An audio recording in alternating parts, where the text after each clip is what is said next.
Good weekend, all.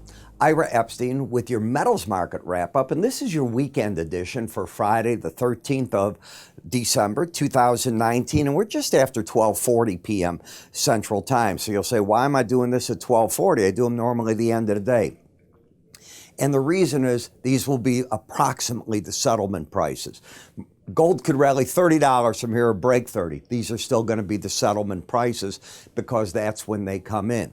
And since we look at the weekly edition, I can get a bit early on a Friday sometimes doing these. Now, the event of the day, of course, the big event was seeing the British pound, how much the market rallied. It sold off its high, but the fact that Boris Johnson has got a command now of Parliament means Brexit is going to happen. It'll probably take a year to work through all the different contracts that he has to do, the trade agreements, how much it's going to cost them to pay. But we now know where that market is going. Very important, and congratulations to him. The second part is the U.S.-Chinese trade deal. A little murkier.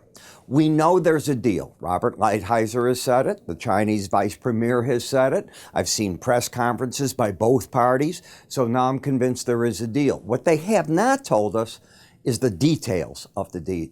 They're dancing around the issues. We know there'll be more agriculture purchases, energy purchases, and the like. But to try to get up to $50 billion, don't know. Robert Lighthizer thinks it'll be more than that over a 2-year period. I don't know that either. But again, we don't have the detail. We do know that intellectual property was mentioned, that the Chinese are addressing it, but they'll do it in their own pace and their own style, but they promise to get that done. And I think the more important thing is this takes the, your shoulder falls like that. You're not carrying the weight of your shoulder going into this coming Sunday, another round of tariffs. We're going to roll back tariffs as well. There still will be some in place, but they're going to be cut rather dramatically, as the Chinese will do too. And this will be in phases, and both sides have said they're on the phase two. We'll see about that. But the important thing is the stock market, while it rallied even more last night, it now has more ammunition to deal with next week, because as we start hearing the parts of it, it'll probably be taken as more bullish than bearish. As you can see, energy prices up, grain prices up, bonds and notes rallied quite a bit today. And the reason probably is we're not quite certain what we have. Same in the gold. That's one of the reasons that it's probably up. Now, when we look at a monthly gold chart, first off, the month isn't over.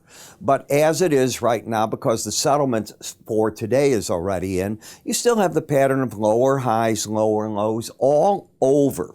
In other words, prices are over the 100 and the 18-month moving average.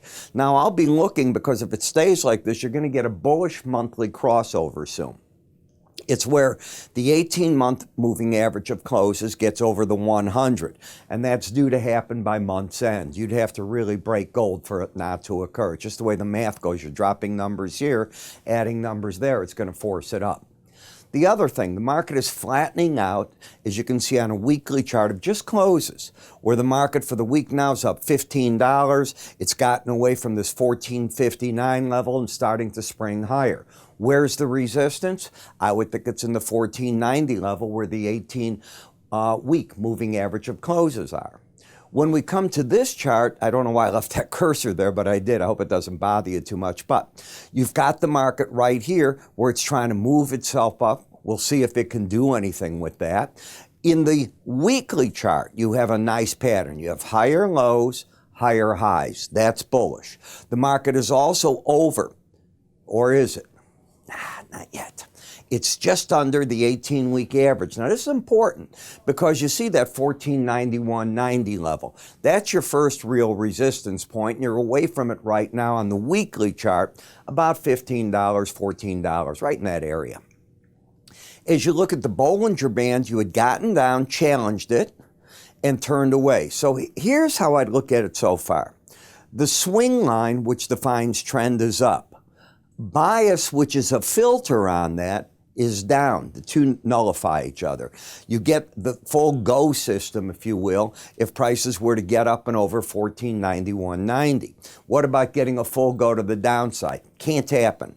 The way the pattern's set up, even if you're there and you broke through this 1449.80, you wouldn't have lower highs, lower lows. What about momentum? Well, It's like pulling back a horse. It had been down and it's pulling back on it, trying to shift the momentum to the upside. When I come to the GLD, I've got the pattern of higher lows, higher highs, but again, prices are under the 18-week average, so the filter on that is the bias is down, and similar to the futures market, you're pulling back, trying to get out of that decline that the momentum had been in. GDX, remember, we're not settled here. Unlike the futures, the ETFs do not settle at 12:30 Central Time. They're going to wait for 3:15. But as we are right now, the market's at 27.79. It's over the 18-day average. Assuming it stays like that, you have higher lows, higher highs, close over the 27.68 level. The trend is up and momentum's up. In other words, it's all systems go until you break through these levels down here. Potential target could be the upper Bollinger Band.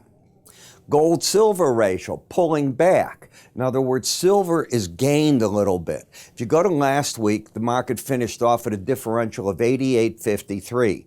This week it's finishing off at 87.31. So you basically need 1.25 ounces less of silver in that magic bushel basket you'd have rolling into your exchange store where you'd give them 88.53 ounces of silver to get an ounce of gold. Now it's a little bit less. It is still over this 18-week average, which means gold is really still stronger than silver. In the silver market, you did drop to the lower Bollinger Band, the black line. Now, what's important about Bollinger Bands? 95% of the time, the market will trade within them. Therefore, what I teach in my charting course is the first time you hit it, wherever it's at, is often where pros take some money off the table. That's not to say it can't run, but you'll see on a number of charts, especially the daily, much more than the weekly, that is what goes on. And remember, to get to the weekly, you got to get through the daily action. Now, some traders will say to me, maybe I'm just better off on the weekly, and I've tried that. I don't find it works that way. I think you're better off using the daily to get through the week because of the leverage in futures and so on. But I see a market that's trying to find its support here. The key in the market is last week's high. If this market can clear 1724, that will put it in line to challenge, in my opinion at least, the 100-day average. And the question is, what does it do there? If that all happened right now, you wouldn't get a pattern of higher lows, higher highs. You'd still be stuck lower low, higher high. In plain English, this chart doesn't look as good as the gold. Now, in the copper market, you got through last week the upper Bollinger Band. If you continue, the next moving average of resistance is the 100-week average. Markets often don't stay outside of Bollinger Bands. 95% of the time they stay within them. What did the market do? It made its run, got right up to that number, and at week's end we're at 277.85, so we're still over the upper Bollinger Band. So you still stayed there, but you found where your next level of resistance is, and that's the 100-day. What's the trend? You have a lower low and a higher high, so pretty mixed chart. In the platinum market, I continue to see higher lows, higher highs, trend up, potential target 972.80, momentum up. You'd have to take out, as far as I'm concerned, the 886.40 level for me to get a different opinion and go back to a neutral stance. And the strongest of the markets has been the palladium market, which is now up to a zone where I'm assuming profit taking is taking up place by the pros against that upper Bollinger Band as momentum stays up. In the dollar index, the news of the week has put the dollar back down to the lower Bollinger Band. In the past, be it highs of Bollinger Bands or not, you get bits of reversals there. So that's what I'm expecting to see, and I don't think that's going to change much. I want to remind you of something else. The cyber sale that I've had on ends this Sunday. So if you've been interested in tracking my research, getting involved, we have 3 different packages. One's the full package, my written updates, everything you could want. It's $600 a year, and you get involved in it. You get the free charting course, $179.95 value.